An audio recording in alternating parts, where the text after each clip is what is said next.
Okay, so if you have your Bible with you, can we all open it in the book of John chapter 13? We will be reading from verses 18 down to 30. And our topic today, as the word of the Lord says, Jesus predicts his betrayal. Ito na yung mga panahon that the Lord Jesus Christ predicted the betrayal of Judas Iscariot. Okay?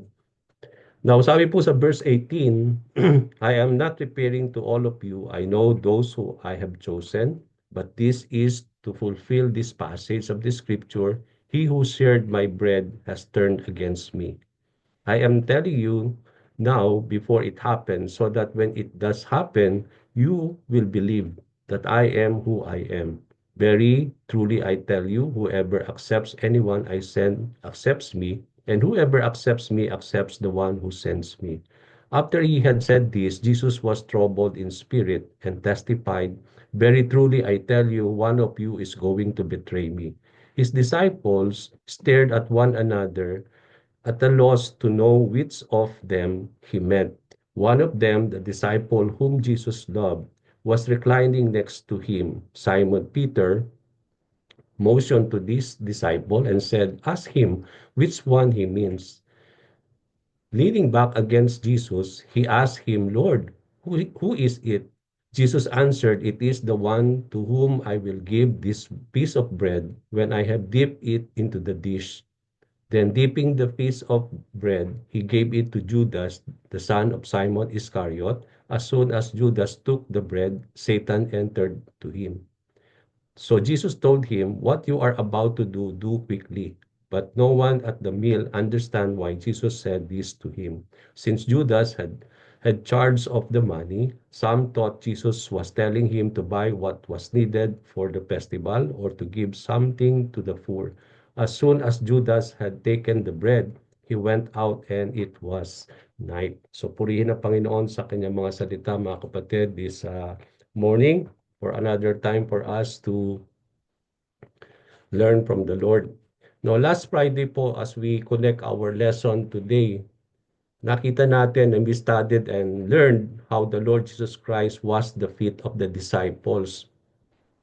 He made this not only to show his unending love for his disciples, whom he treated as his very own or being part of the Lord. So nalaman natin last time no na-reveal dito yung our relationship with our Lord Jesus Christ as being his disciples, no, especially his close disciples in those days na nakita natin how the Lord treated them as being his own and he loved them unto the end, no, yung unending love of the Lord for his disciples. Now, the washing of the feet of disciples, mga kapatid, for us to connect our passage today, ang makikita natin, it is somehow an example that Jesus shown o pinakita ng ating Panginoon para ito po'y tularan ng kanyang mga disipulo. Makikita natin yung lesson doon wherein humbleness and humility ay nakita natin sa ating Panginoon as it is being given to His disciples na bilang kanyang mga disipulo, uh, the Lord Jesus Christ want them to love and serve one another with humility and humbleness. No? And nakita natin sa John chapter 13 verse 14 when sabi doon, now that I, your Lord and teacher, have washed your feet, you also should wash one another's feet. So dito, hindi ibig sabihin yung gesture kasi, no? Hindi po yung from now and then, kailangan natin maghugas ng paa ng bawat isa. No, it is not about that. Although meron po tayong somehow na ganitong klaseng pagkakataon o ministry na ginagawa sa ating simbahan, na meron tayong washing of the feet.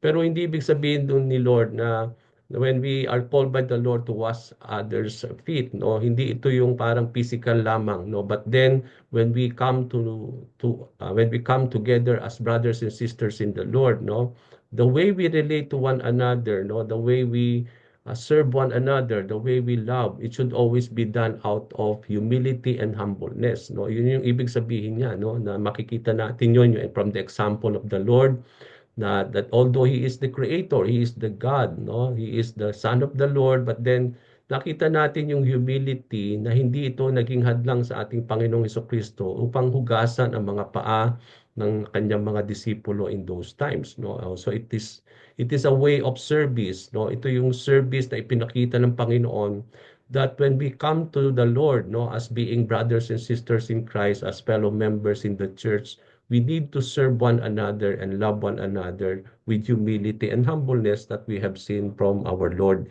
Jesus Christ. So it is a kind of service that the disciples need to pursue and show as shown by the Lord. They are to serve one another with humility. If they would like to become great. Sabi nga natin, if you want to become great in the kingdom of God, you have to become the least of all and you have to become the servant of all. So it means nandun yung service, no? Yung the way with service and with humility and humbleness.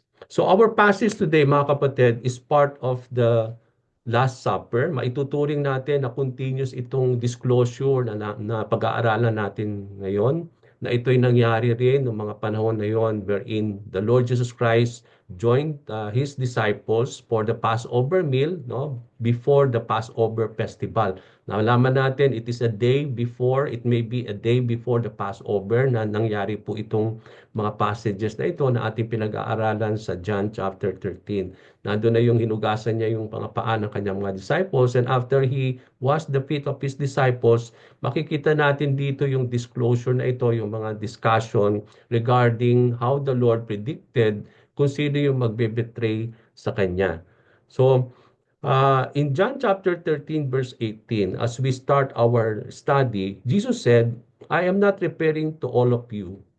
This reveals that not all of Jesus' disciples were being repaired by the Lord nung sinabi niya that you are all clean. Di ba nung mapapansin natin, yung last time, nung nag-end tayo po mga kapatid, after when Jesus Christ was washing the feet of the disciples. And when he came to Simon Peter, ayaw ni Peter na hugasan ng Panginoon yung kanyang mga paa. No, Lord, sabi niya. Pero sabi ng Panginoon, but if I will not wash your feet, then you don't have any part of me. No? So nalaman yun ni Peter, sabi niya, Lord, not only my feet, sabi niya, my head and my body as well. Pero sabi ng Panginoon, you don't need to be washed, no? In your head or in your body because you are already clean, but not all of you. So doon nakita natin na hindi lahat ng mga disciples o among the 12 disciples, hindi lahat sa kanila ay malinis. And that is why dito mapansin natin from the start of our passage, sinasabi rin yun din ng ating Panginoon that I am not referring to all of you. That there is one, no, there is an exception of what he was saying to them. And that is what his meaning is yung si John ay si Judas Iscariot. Okay, so I am not referring to all of you as being clean or anything about the disciples, but he is talking about someone from the group, no? Na talagang sabi nga natin at that not only he is not clean, but he is the one who will betray the Lord Jesus Christ. So Jesus made this to predict the one who will betray him. We all know, mga kapatid, alam natin mga kapatid whom the Lord was referring to in this passage. No? Hindi, nung sinabi niya, not all of you are clean. And then nung sinabi niya dito sa verse 18 that I am not referring to all of you, he's referring to someone. So he is talking about regarding Judas Iscariot, no? The one who will be betraying the Lord. Now, napakaganda po as we study this, no? One of the intriguing question na gusto nating i-entertain at ma-study at ma-tackle po today, no? And I hope this will be something that we could learn from the Lord today is yung subject po na alam natin that Judas Iscariot was part of the 12 disciples. Pinili siya ng ating Panginoong Jesucristo. And then, ang question natin mga kapatid that we want to raise later on is that kung alam ng Panginoon pala na ibebetray siya ni Judas Iscariot, bakit in-include pa siya sa 12 disciples? Napakaganda katanungan, isn't it? Na, na bakit ganoon? Na alam pala ni Lord that He is an all-knowing God, that He chose all the 12 disciples. No? Napakaraming multitudes of disciples na gustong maging follower ni Lord. And then out of that multitudes of people that who wants to follow the Lord, he just choose only 12 close disciples. And one of the 12 of those close disciples is Judas Iscariot, the one who will betray the Lord. So kung alam na pala ni Lord na noong una pa man na si Judas ang magbe-betray sa kanya, then why did that still the Lord choose him? Napakagandang katanungan. And then another thing that we will try to learn today is that why he still choose the Judas, and at the same time makikita natin ano ang dagdala kay Judas to betray the Lord, no? Why did Judas Iscariot betray Jesus? Anong dahilan?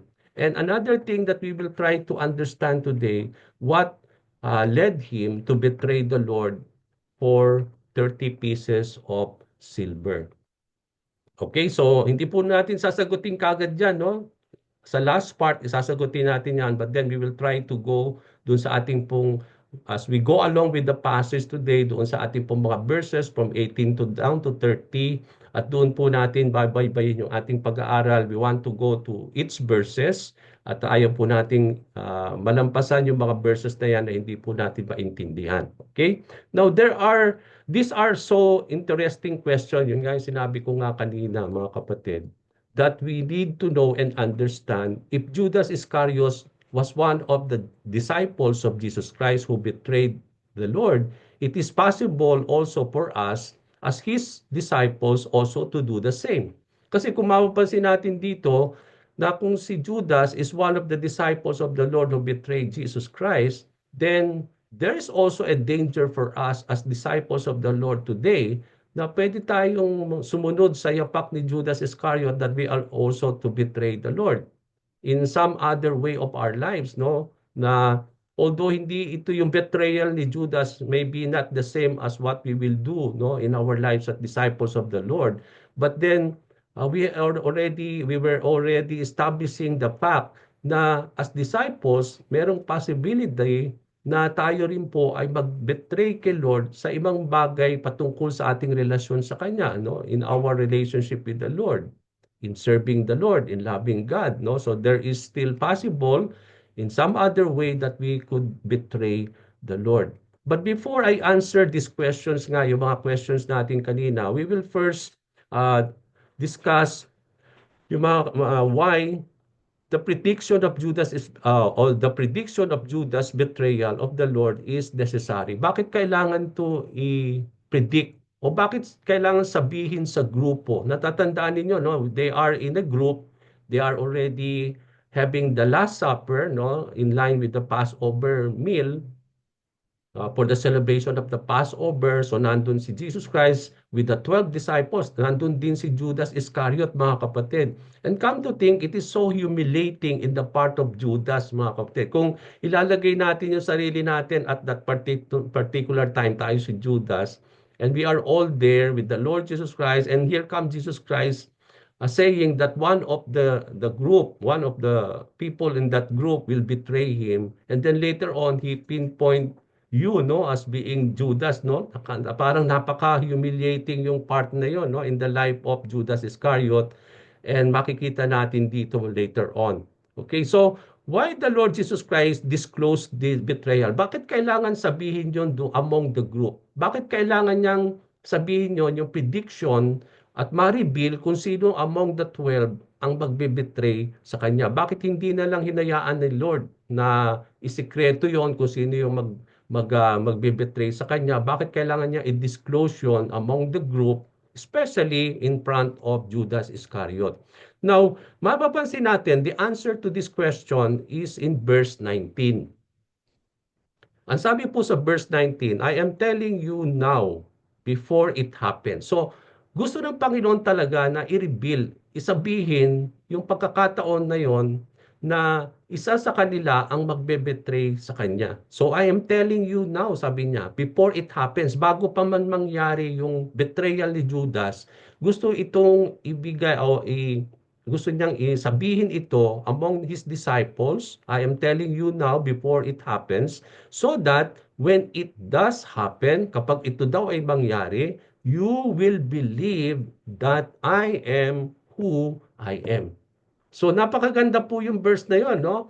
Sabi ko nga, verse by verse tayo. Ayaw nating maligtasan o lumampas yung mga verse na yan sa mga chapter na pinag-aaralan natin in our passages because yun yung nararapat. And in dito, itong verse 19 na ito, napakahalaga po ito kung hindi natin maintindihan. Yung palang prediction ni ni Jesus Christ regarding the betrayal of Judas has something to do concerning their belief on the Lord Jesus Christ. Na kapag sinasabi daw ng Panginoon ito sa kanila, at na kahit hindi pa ito ay mangyayari, at kapag ito'y mangyari, ay malalaman nila talaga na si Jesus is the I am who I am. Okay? That they may continue to believe in the Lord regarding who that he is, I am who I am. Okay. Now, from this verse, there are several truths. Isang verse pa lang yan, ang dami na nating matututunan dito, no? Ano yung matututunan natin dito regarding this verse? When Jesus Christ says, I am telling you now before it happens, so that when it does happen, you will believe that I am who I am. Okay. Number one, in saying this, Jesus was referring to his betrayal as something that would happen. So yung sinabi dito, I'm telling you before it happens. Ano yung it happens doon? Ano yung mangyayari? So he was referring sa mangyayari wherein there is someone among them who will betray the Lord. Okay, so yun yung binabanggit niya dito na gusto niyang i-reveal ito before it happens. And he is referring to the betrayal of Judas Iscariot. So Jesus was telling his disciples his betrayal before it happens. Na binabanggit dito ni Lord na bago mangyari yung betrayal niya from Judas Iscariot, ay ito'y sinasabi niya sa kanyang mga disciples. The reason why the Lord was telling it to the disciples, so that when it happens, they will believe Jesus of who He is. So ito pala ang magdadala sa mga disciples upang patuloy silang maniwala at sumampalataya sa ating Panginoon of who He is. Yun ang sinabi ng ating Panginoon. We know how important is faith or belief. Alam natin mga kapatid, so sabi niya dito, no? So that when this happen, na kapag nangyari na raw po yung betrayal niya, no, from one of them, they will continue to believe. They will believe that Jesus Christ is I am who I am. So, binanggit dito yung believe. They will continue to believe. They will believe on the Lord. Now, alam natin mga kapatid, pag sinabi nating believe, it talks about our faith. No, yung belief natin is our faith. So, makikita natin dito yung relationship when it comes to betrayal. Okay? Yung relationship natin with the Lord, no? There's a possibility that we can betray the Lord in that kind of relationship. So for us, so may kinalaman pala yung belief natin when it comes to betrayal. Okay?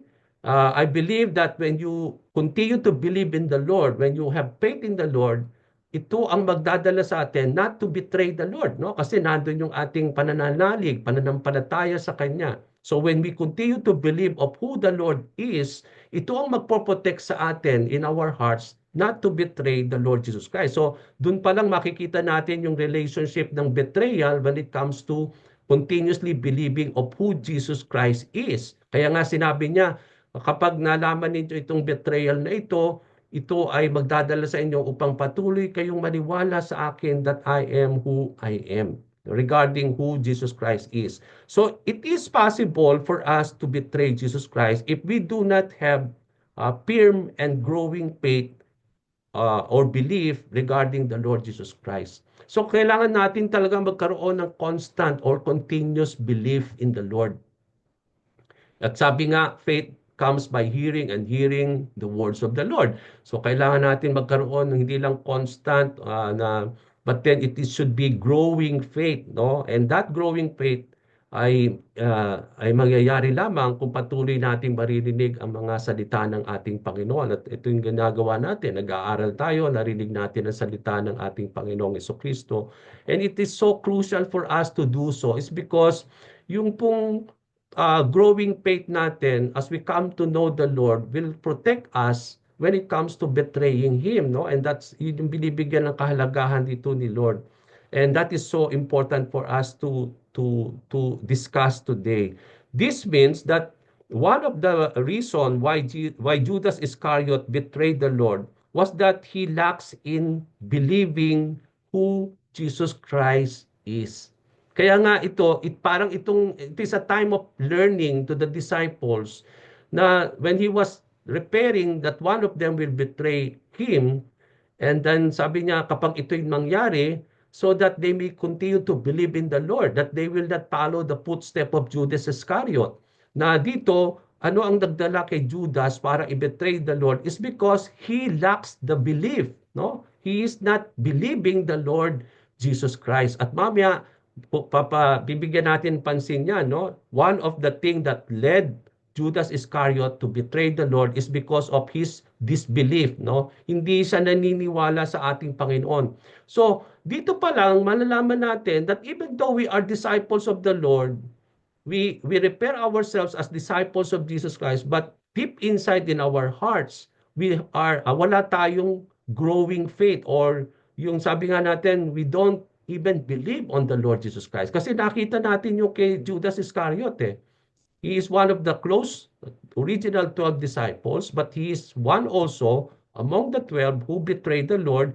So, napaka-imposible po mga kapatid na ikaw yung isa sa mga inner circle ng disciples of the Lord. You have been with the Lord for almost 3.5 years, no? You slept with the Lord, you come to learn about the Lord, no?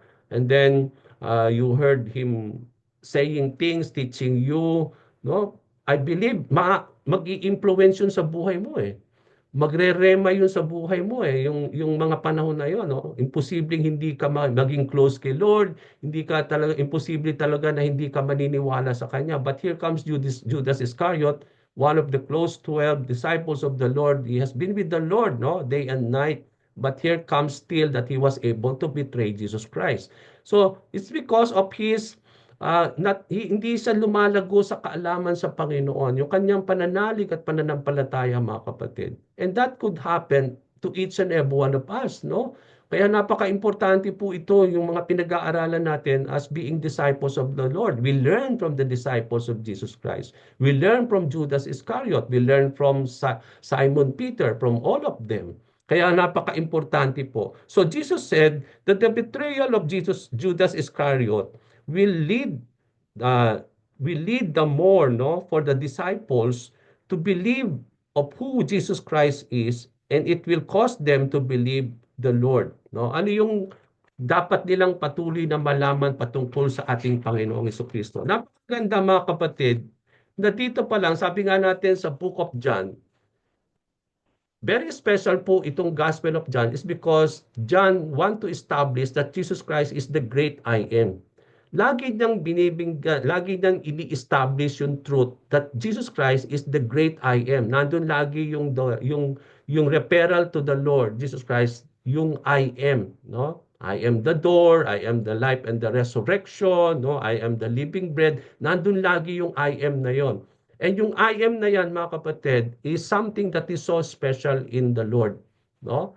At dito natin makita, binanggit na naman, inulit na naman ni Lord that when this happen, when this betrayal will happen, you will continue to believe that I am who I am.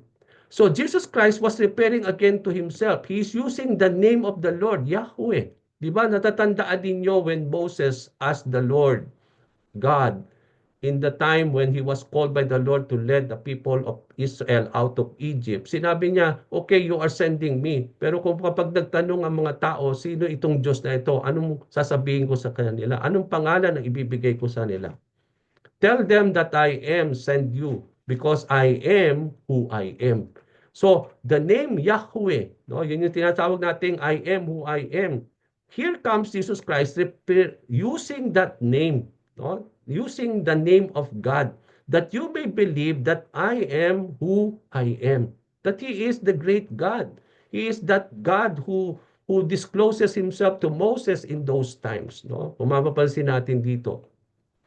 So notice that the Lord used the sabi nga natin, the revered name of God as revealed to Moses, Yahweh, or I am who I am. So Jesus used the name of God to repair himself, no? That He is the great I am. So dito pa lang makikita natin from that verse, makikita natin one of the that supports that Jesus Christ claimed that He is the great I am, itong pong passage natin sa verse 19, no, regarding the betrayal of Jesus Christ. The betrayal of Judas would not only lead the disciples to believe that Jesus was the one being referred as I am who I am, but also everything concerning about Him of who He was. So dito, sinasabi ni Lord na that that itong betrayal of Judas, no, concerning about the Lord will lead the other disciples to continue to believe that He is I am who I am. And not only that He is the great I am, but everything concerning about the Lord. No, yung lahat ng mga ni-repair ng Panginoon sa kanila, isn't it for almost 3.5 years, no, that He was able to disclose Himself to them of who really is, o kung sino ang Panginoon. So, yung lahat ng mga claim na yan, yung lahat ng mga bagay na natutunan nila patungkol sa Panginoon, it really will allow them to continue to believe regarding of who He was. This also revealed, mga kapatid, the truth concerning Him as being sent by the Father. Jesus said in verse 20. So isa sa mga bagay na dapat paniwalaan ng mga disciples na patuloy nating nakikita sa ating mga pag-aaral sa Book of John is that always Jesus Christ refer Himself as being sent by the Father. Ilang verses na po yung napag-aralan natin sa Book of John na laging binabanggit yan ni Lord. Okay, dito binanggit na naman ni Jesus Christ that one of the things that they need to continue to believe is not only that Jesus Christ is the I am who I am, the great I am, but the Lord wants them to continue to believe that it is the Father who sent Him. Lagi niyang ini-establish yan sa buhay ng kanyang mga disciples. Kaya nga sinabi na naman niya sa verse 20, very truly I tell you, no? Whoever accepts anyone I send accepts me, and whoever accepts me accepts the one who sent me. Okay.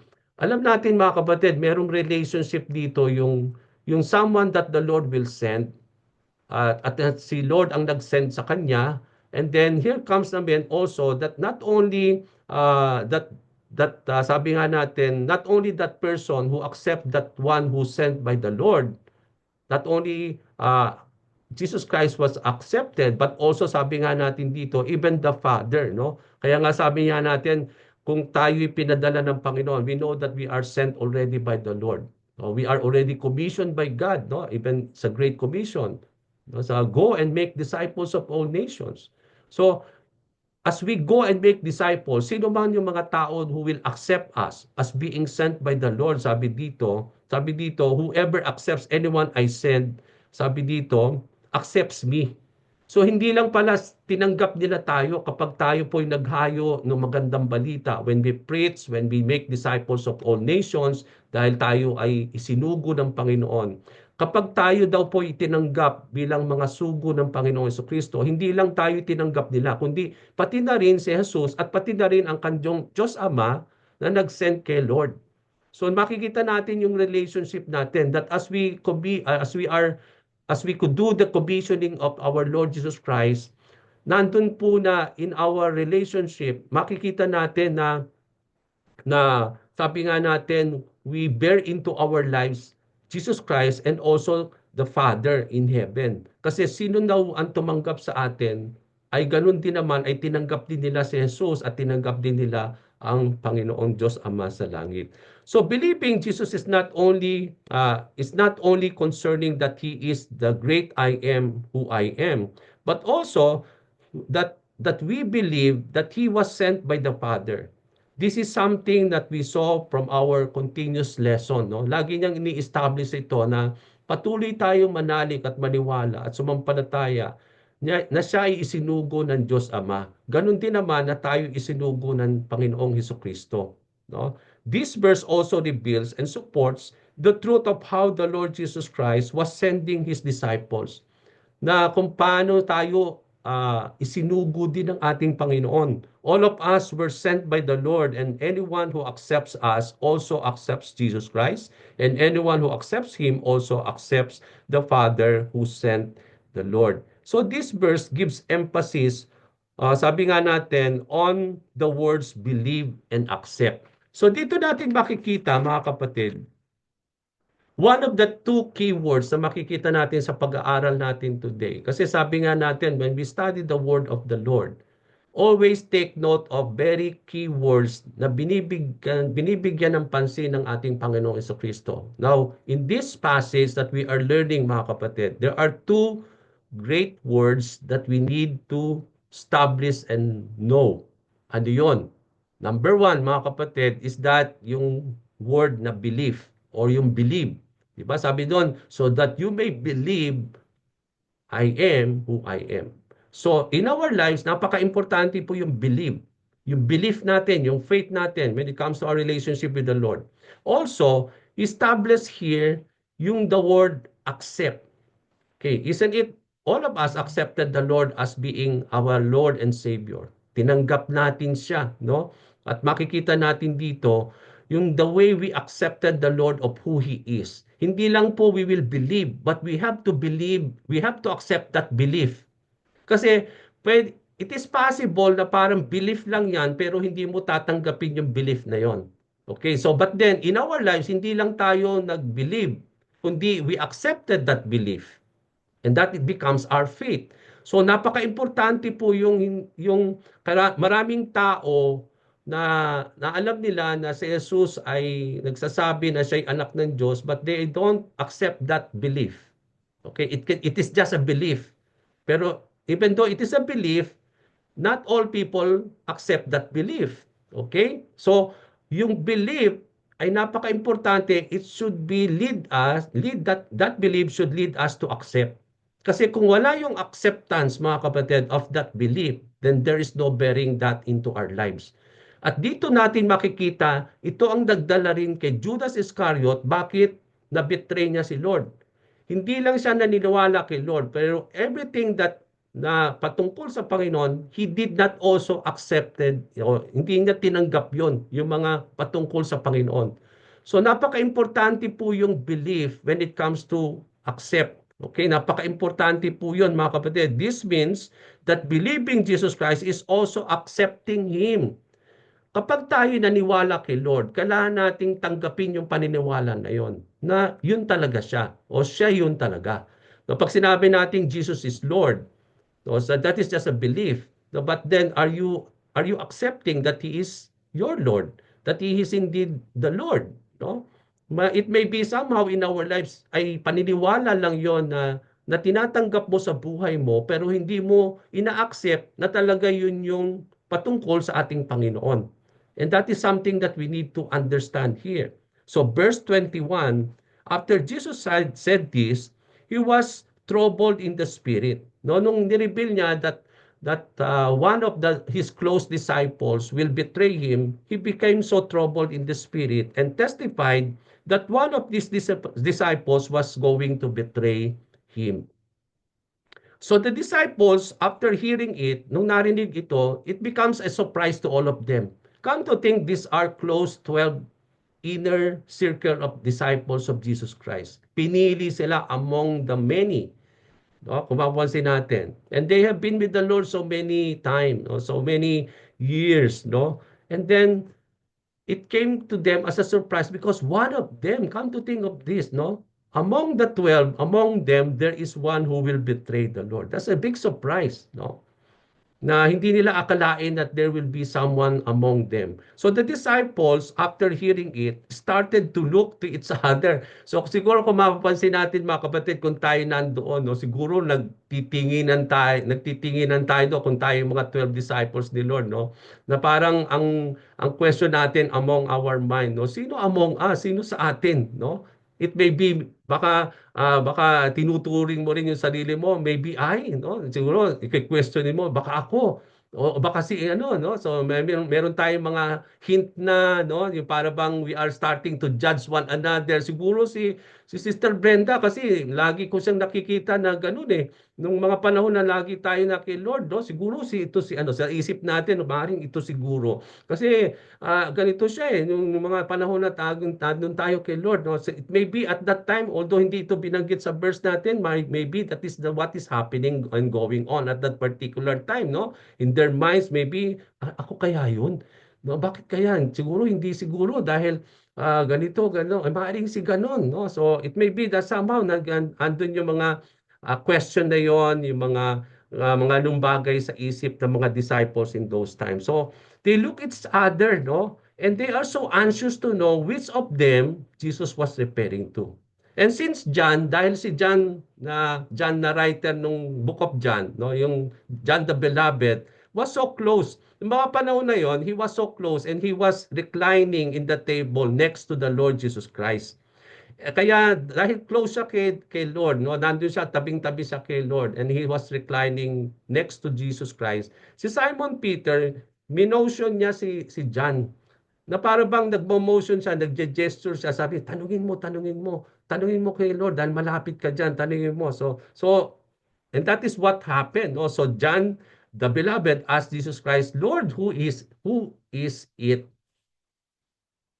So Jesus answered, it was the one whom he will give the piece of bread. So sabi ng Panginoon, very suspense pa, hindi niya ni-reveal kagad by name. So sabi niya, the one who will betray me is the one that who will receive this bread, no? The bread that he will dip into the dish.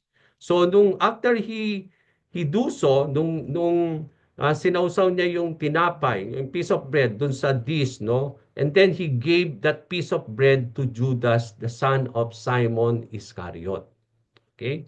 Now, as soon as Judas took the bread, ang sabi doon, Satan entered into him. Pinasukan siya kagad ng diablo. No? So Satan entered to him.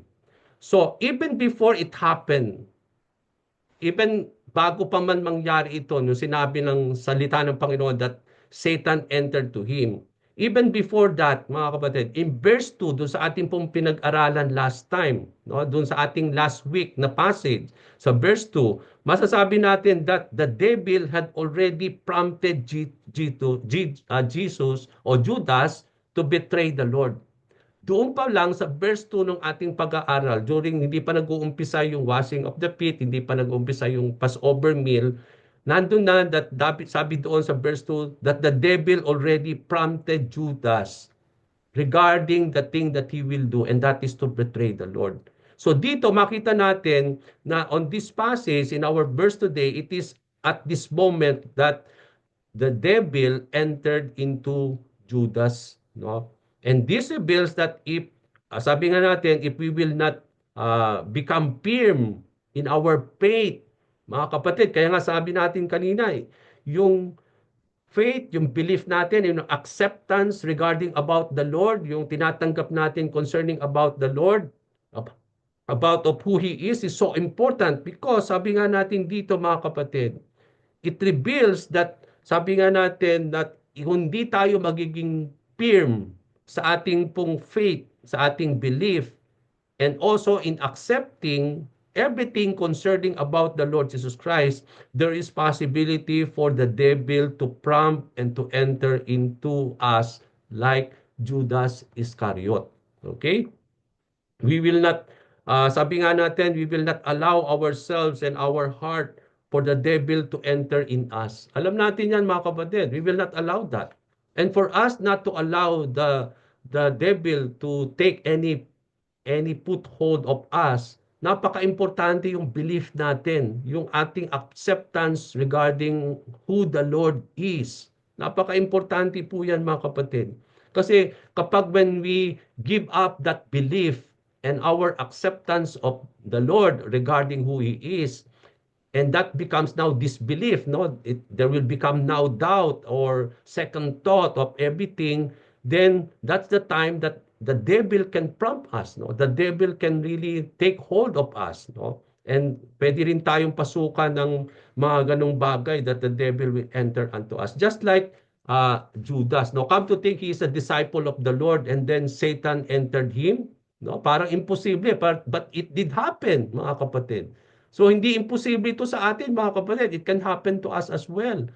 No, na hindi mo pwede sabihin I'm a disciple of the Lord. Eh, si Judas nga is a very close disciple of the Lord. He had been with the Lord, but nangyari kay Judas Iscariot.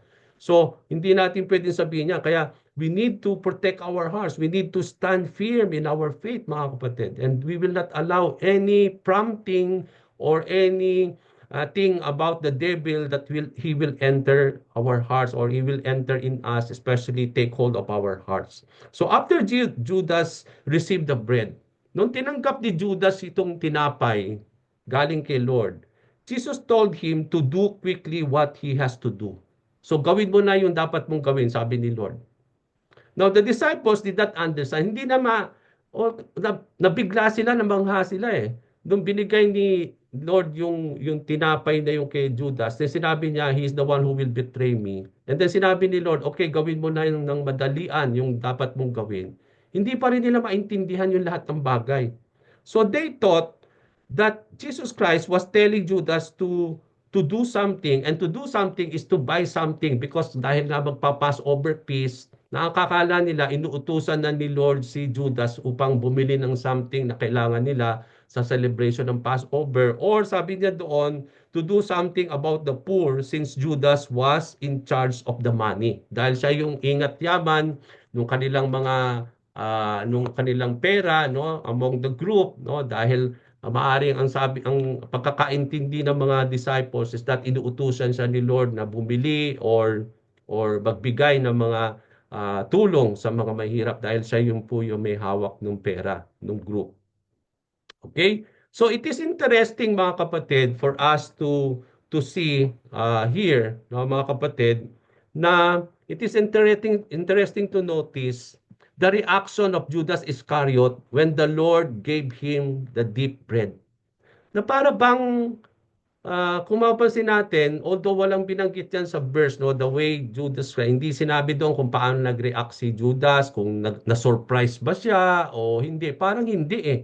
No, the way I see the verses and the reaction from the words of the Lord, no, para bang walang dating kay, parang hindi siya nabigla, or para bang sabi nga natin, no, parang normal lang na tinanggap yung reality na yun ni Judas na siya yung magbe-betray the Lord. It seems from his reaction in verse 30 that he was not even surprised to know that he will betray the Lord. No? Kung siguro kung tayo yun, na para bang, bakit ako? You will try to, na parang you will argue or you will really justify to know, bakit Lord? Bakit mo nasabi na I will betray you, no? But then here, there is no reaction at all. Na parang tinanggap na niya talaga at alam na niya na talaga siya mismo yung magbe-betray kay Lord, no? Sabi nga natin, not even he was offended or affected by it. Verse 30 said, Judas just went out of the room.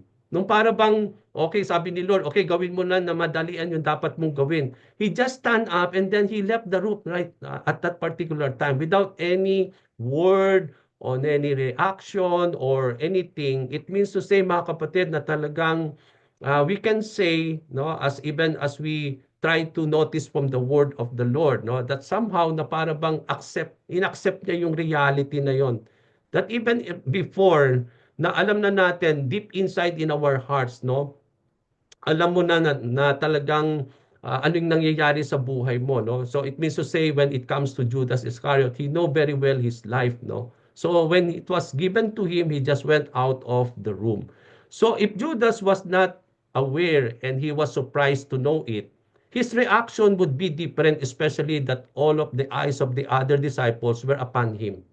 Kasi kung hindi yun talaga na parang pinaplano na niya noong una pa man, and he has this prompting of the evil spirit upon him, kung binigay yun sa kanya ni Lord, and knowing that lahat ng mga mata ng mga disciples ay nasa kanya, no, so he will always there is a reaction out of it. It would be disgraceful on Judas' part if he was innocent of betraying the Lord. Yung para bang, okay, binigay ni Lord yon. No? Kung hindi siya, sabi nga natin, innocent of it, no? Kung hindi siya ay innocent of it, no? He will react it, no? But then, hindi pwedeng magkamali si Lord. No? We know that he cannot take that as something na talagang magkakamali si Lord in pinpointing who among the 12 disciples will betray the Lord. Jesus Christ knew very well the fact that it is Judas Iscariot. So hindi siya pwedeng magkamali. So ibig sabihin dito, accept na dahil walang reaction itong si Judas, it may be somehow that noong pa man, siguro meron na ng ganong klaseng thing sa isip niya. No?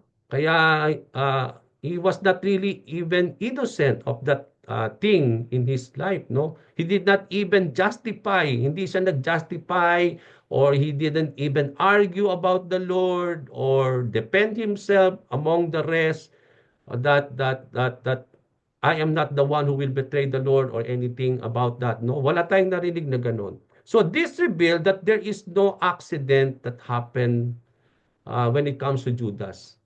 Hindi to aksidente na parang nangyari lang noon. It means to say even before, because of his disbelief, because he's not accepting everything about the Lord, no?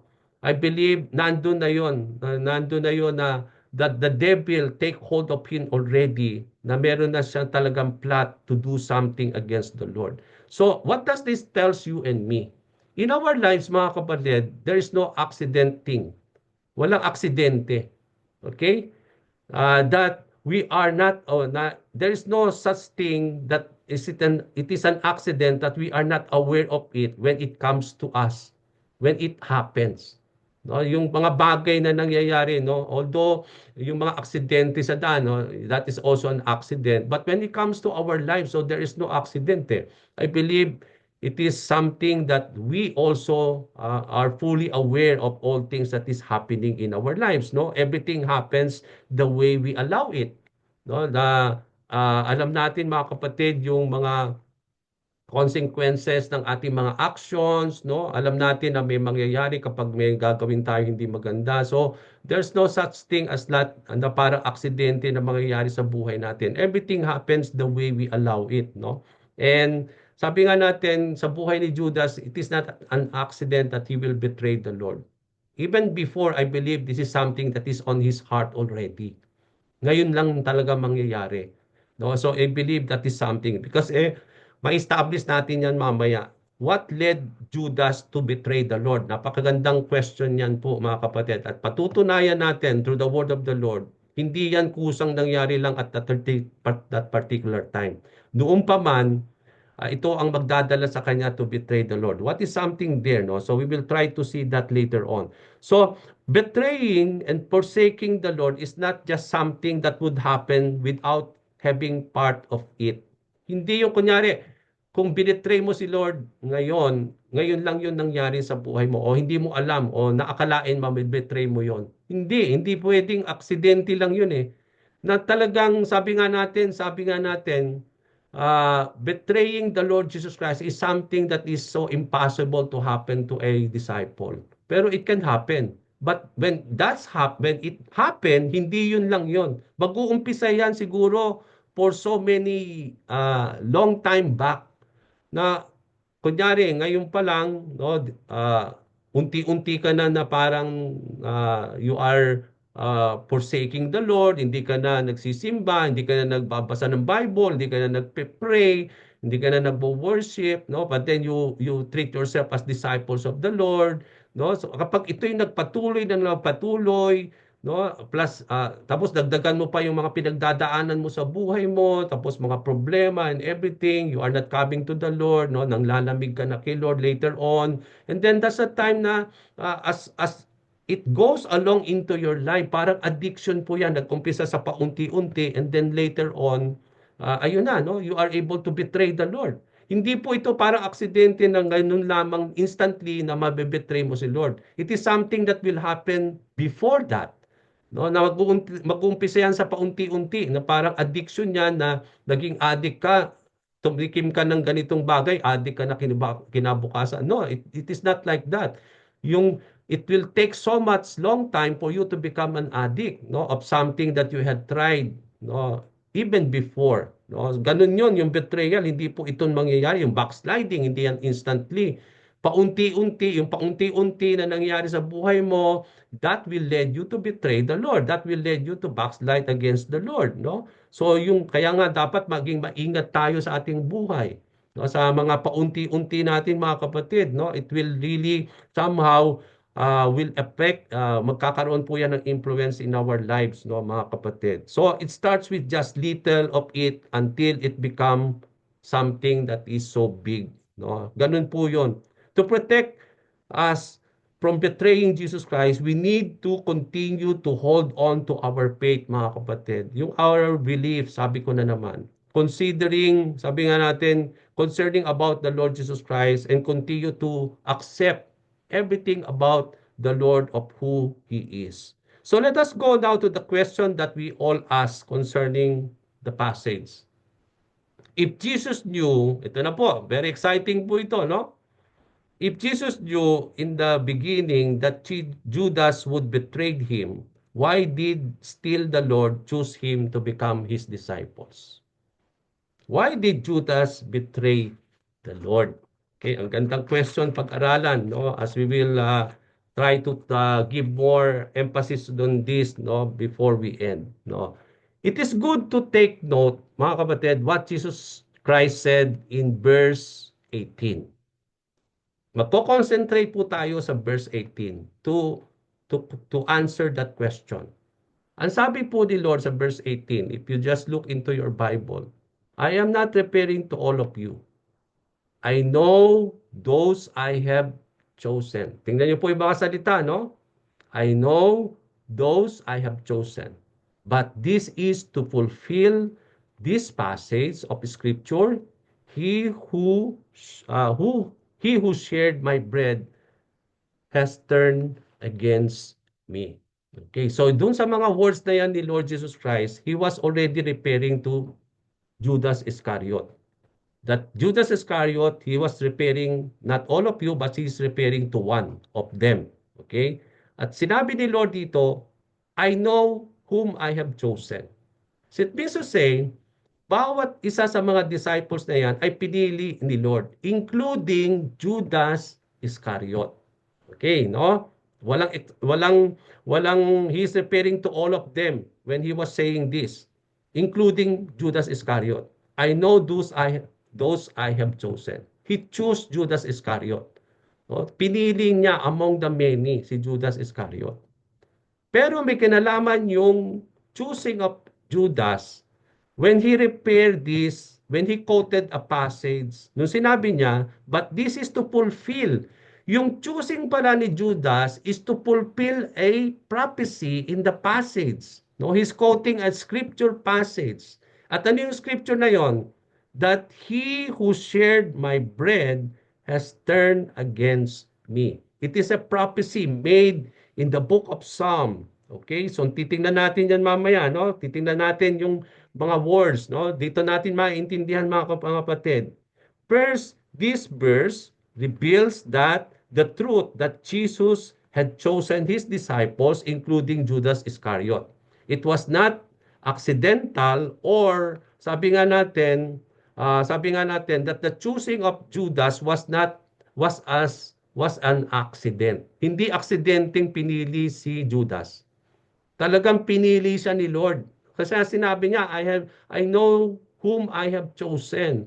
Alam niya kung sino yung mga pinili niya. At kasama doon si Judas Iscariot, mga kapatid. Okay? So yung pagpili kay Judas ng Panginoon is not an accident. No? Kaya sinabi natin do na alam ni Lord the way He chose Judas. So Jesus said in John 15:16, hindi pa natin pinag-aralan ito, wala pa tayo sa John 15, pero I will refer to John chapter 15.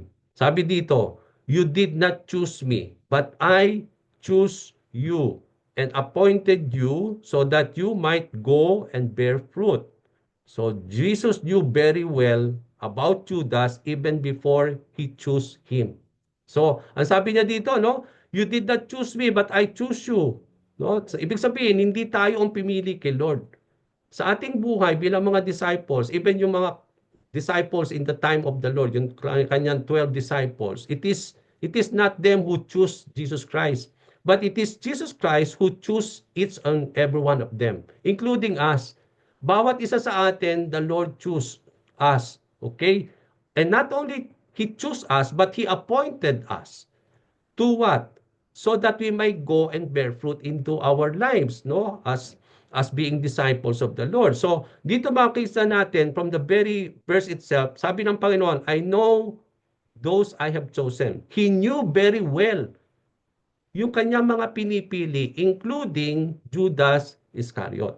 So Jesus chose Judas Iscariot as one of the 12 disciples. So what kind of a disciple is Judas Iscariot? What contributes for Judas to betray the Lord? Okay, so bago tayo pumunta sa dahilan bakit pinili pa rin niya si Judas Iscariot kahit alam niya po. Kasi sinabi niya, I knew very well. Hindi pipili si Lord na hindi niya kakilala yung kanyang pinili. He knew very well, even in the beginning, na si Judas ang magbe-betray sa kanya.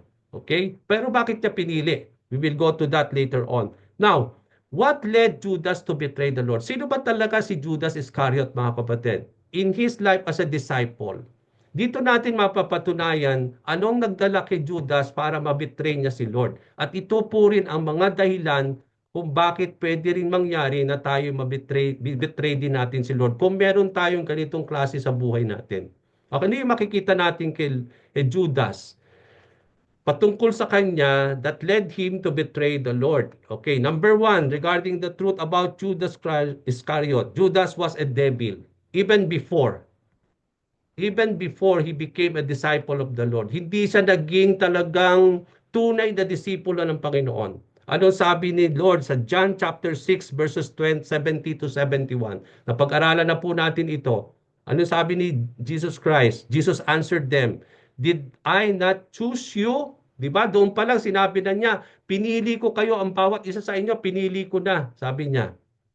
John 6:70 to 71, kung gusto niyo ilista, Jesus answered them, did I not choose you, the 12, kayong 12, sabi niya, and yet one of you is a devil. Okay, Jesus Christ referred one of them as being a devil. Alam na natin sino yung tinutukoy niya among the 12, the devil. It is Judas Iscariot. Jesus Christ himself knew very well, even the fact that he chose Judas Iscariot, that he is a devil. He spoke of Judas, the son of Simon Iscariot, for he is the one of the 12 was going to betray him. Doon pa lang sa chapter 6, mga kapatid, wala pa tayo dito sa chapter 12 at chapter 13, nung Passover feast, itong pong Last Supper, alam na ni Lord, mga kapatid, that one of them, dinidisclose na niya ito sa kanyang mga disciples, that not all of you whom I have chosen, sabi dito, but one of you is a devil. So, Judas is a devil when it comes to the Lord, no? He's speaking, sabi dun sa word of the Lord, he's speaking about Judas, the son of Simon Iscariot, for he is the one who among the 12 who was going to betray him. Okay, so number one, hindi po talaga naging tunay na disipulo si Judas, even before. When he was walking with the Lord, okay, he is considering na parang akala natin he is one of the group, but that deep inside, he is a devil. Okay? Number two, mga kapatid, he is a thief. Okay, where did we say that so? In John chapter 12, no? Yung ating pong pinag-aralan last time. Sabi po dito, Judas is a thief. He said this not because he cared to the poor. Natatandaan yung John chapter 12, when Mary anointed the Lord Jesus Christ with perfume, with a very expensive perfume. Diba? Nagsalita doon si Judas, no? What a waste of money, sabi niya. Mas maigi pa na ipinagbili yung expensive perfume na yon at ibinigay sa mga mahihirap. Okay? Di matatandaan niyo yung lesson natin na yon? Sabi doon, he said this not because, sabi doon sa Bible, sa verse 6, sabi sa Bible, he said this not because he cared for the poor, but because he was a thief. Okay, the word of God says that Judas is a thief. Okay, and having charge of the money bag, he used to help himself to what was put into it. Nangungupit siya, mga kapatid, ng pera doon. So, come to think, is a disciple, okay? No, so it means to say he's not really true in his walk with the Lord. Okay, he's not only a devil, but he is also a thief, mga kapatid. Okay? Number three, he is an unbeliever. Ito'y nagpapatunay na hindi siya naniniwala kay Lord. That he is not accepting about, concerning about the Lord. John chapter 6, verse 64. Okay? But these are some, sabi dito, but there are some of you who do not believe, sabi ni Lord. Tapos may close and open parenthesis. For Jesus knew from the beginning who those were who did not believe and who it was who would betray him. Alam ni Lord among the 12 na sino sa kanila ang maniniwala. Alam niya rin doon kung sino sa kanila ang magbe-betray sa kanya. So, but, sabi doon, but there are some of you who do not believe. And sino ang tinutukoy niya doon? Iisa lang, si Judas Iscariot. Because Jesus knew sino sa kanila who will believe, sabi niya, from the beginning, Jesus Christ knew those who did not believe and who it was would betray him. So alam na ni Lord kung sino yung among the 12 na hindi naniniwala sa Kanya.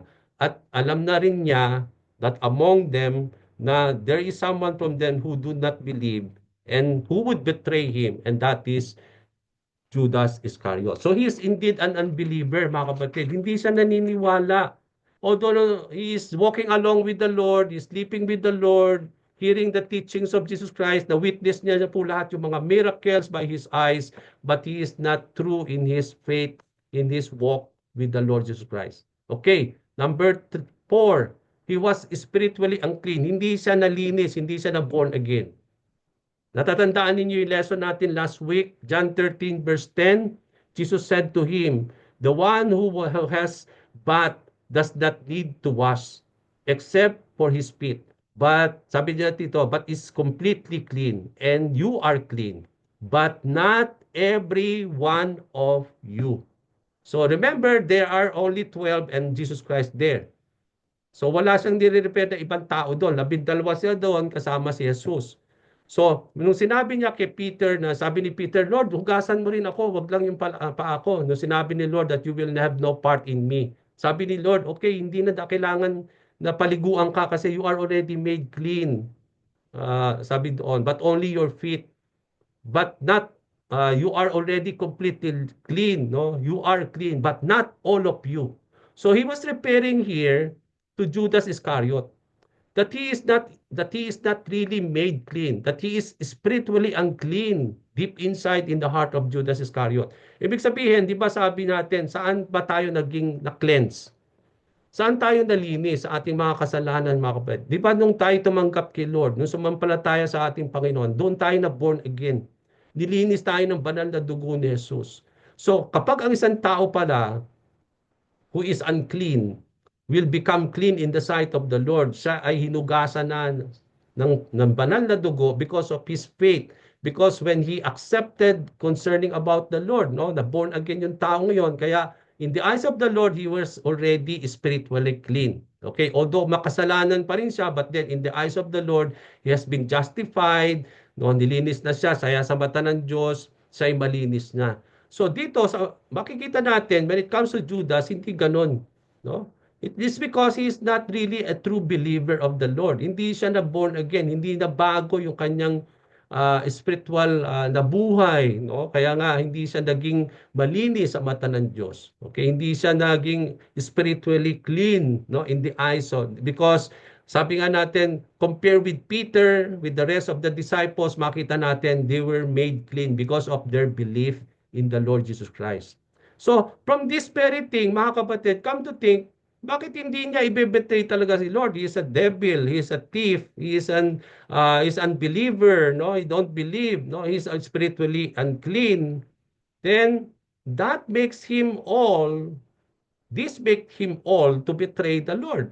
What do we expect, mga kapatid? to him. If a person like that, come to think kung ganyan tayo mga kapatid. Come to think kung i-repair natin itong mga karakter ni Judas ito sa atin. Do you think you will not betray the Lord? Maybe now and then you will betray the Lord.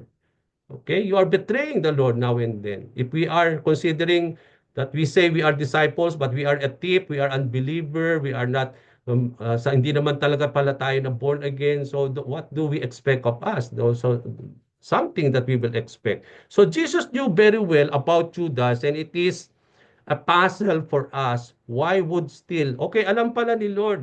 Lord, alam mo pala na tip na siya. Unbeliever siya, no? Na bago mo pa pala pinili si Judas, alam mo na magiging tip siya, na devil siya, hindi siya maniniwala sa iyo, that he will not be made clean. Pero bakit pinili mo pa rin, Panginoon?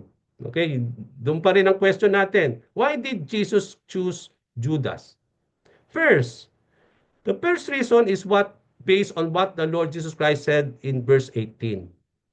I know those I have chosen, but this is to fulfill the passage of the scripture. So, ibig sabihin, there should be someone whom He will choose para ma-fulfill yung prophecy.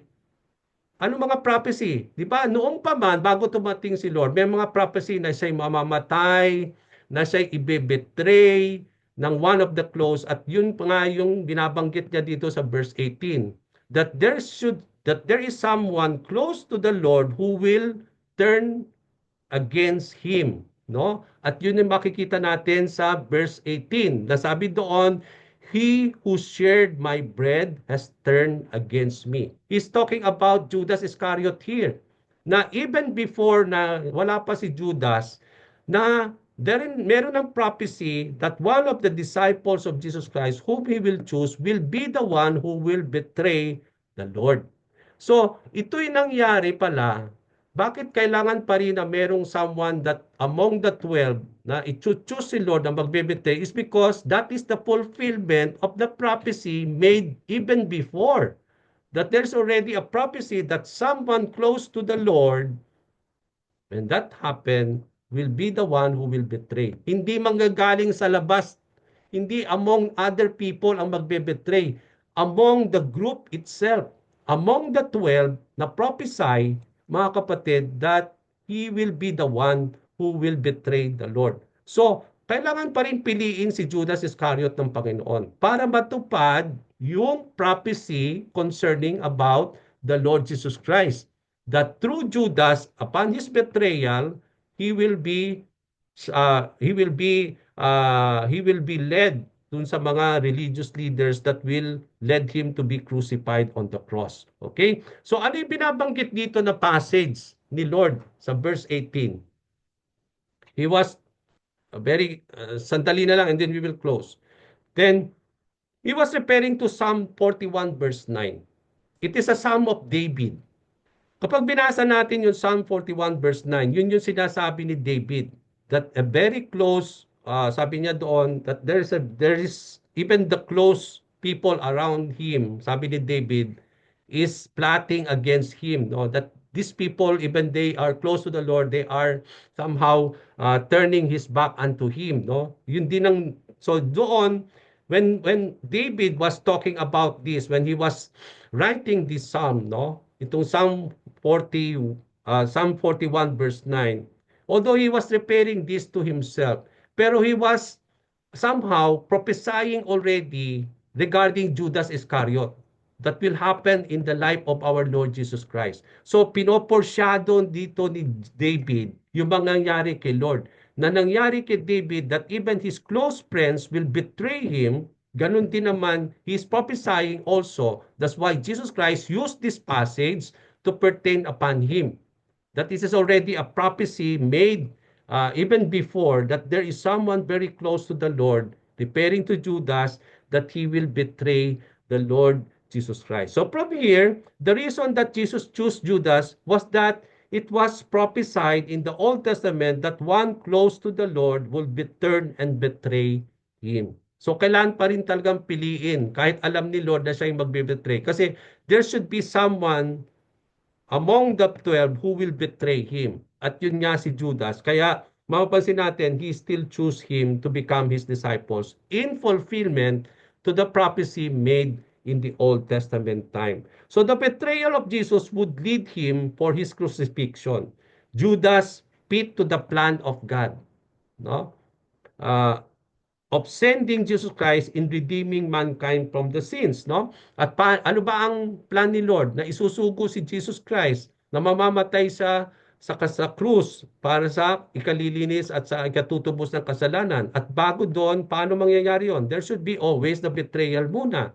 Part ng plan of the Lord is that someone will betray the Lord, that will lead him to be captive, to be captured by the religious leaders, and then he will be tried, and then he will be judged to be put into death. No, so may betrayal muna. That is already a plan of the Lord. Okay, so uh, makikita natin Judas fit to that plan of God. It was prophesied in the Old Testament that one close to Jesus would turn and betray him.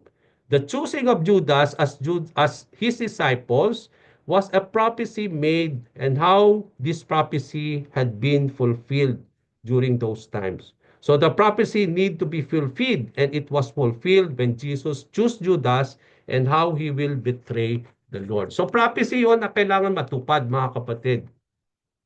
At yun ay nangyari sa buhay ni Judas Iscariot. So another reason why Jesus chose Judas was that regarding God's sovereign plan had to be accomplished. Yun ay parte ng sovereign plan of the Lord. The betrayal of the Lord was not only foreknew by God. Hindi ito lang parang nakita na ni Lord yan noong pa man. It was already, the Lord God foreknew it, but it was part of His definite plan. Parte yun ng plano ni Lord.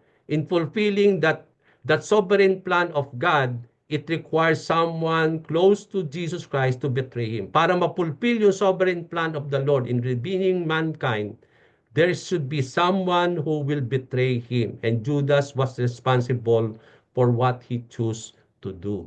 Okay? Sabi po sa Mark 14 verse 21, no, we will be closing soon. Sabi doon, Jesus said, the Son of Man will go just as it is written about him. But woe to the man who betray the Son of Man. It would be better for him if he had not been born. So dito, makikita natin sa Mark 14, Jesus was referring to Judas Iscariot. Ang sabi niya, the Son of Man will go. Ito'y lahat ng mga naisulat sa kanya, ito'y mangyayari. At kasama na doon yung betrayal niya regarding Judas Iscariot. Pero sinabi niya, but woe to the man who betrayed the Son of Man. No, he's referring to Judas Iscariot. It will be better for him that he had not been born. Pero hindi po pwede kasi kasama yun sa plano ni Lord. Okay? Sabi nga natin, so this teaches that God can use even the most wicked person on earth to yung kanyang action to fulfill the plan of the Lord. So, pwede palang gamitin ni Lord yung mga ganyan. Si Judas Iscariot, although talagang likas siyang hindi mabuti o ganun talaga siya, pwede siyang gamitin ni Lord for His very purpose. Okay? Sabi nga natin, and that very purpose is to redeem mankind, for salvation to come. So the betrayal of Jesus Christ and His death on the cross were part of God's plan. Part yun ng plan ni Lord. At ginamit lang niya talaga si Judas Iscariot, although he is like that, no? Na talagang is not really something na even yung kanyang action at yung kanyang kung sino siya talaga, ginamit siya ng Panginoon to fulfill His purpose. So what does the betrayal of Judas Iscariot tell us regarding this? Number one, we have to, sabi nga natin, we have a clear example, mga kapatid, as an application to us as I close. We have a clear application na in our lives, we can become like Judas Iscariot.